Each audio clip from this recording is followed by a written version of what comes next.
scoured the stovetop, which was crusted with grease, she heard music. Twinkle, twinkle, little star.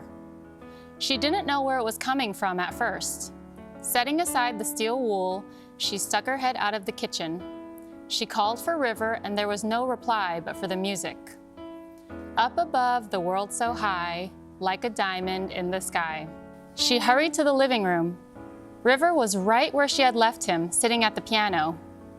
A strange feeling stole over her as the music continued.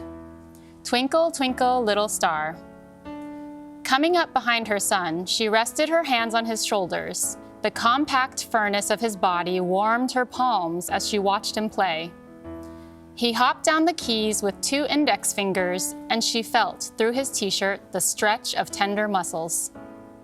Landing on the last note with the force of an exclamation point, he sprang away from the piano and thumped his chest.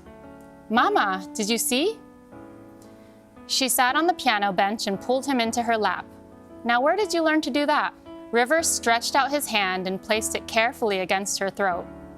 Blue, blue, green, green, red, red, green. Turning to the piano, he repeated the colors while tapping at the keys, picking out the melody like it was laid out across the keyboard, and all he had to do was follow the rainbow.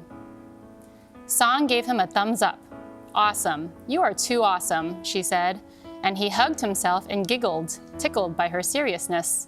When she kissed his palm, it smelled like cornmeal and grape juice. She held up his hand, turning it over, and she saw that there was grace in those fingers. She straightened them one by one, those small fingers, those elastic bones. River had taught himself to do something that she didn't know how to do. He had listened to her sing this song, and he had made the piano sing it back to him. Song glowed with delight. Her son was something indeed. An image filled her mind, the pianist she had seen all those years ago on TV, and she imagined River in a sparkling purple suit, seated at a piano as grand as the one in the shopping mall.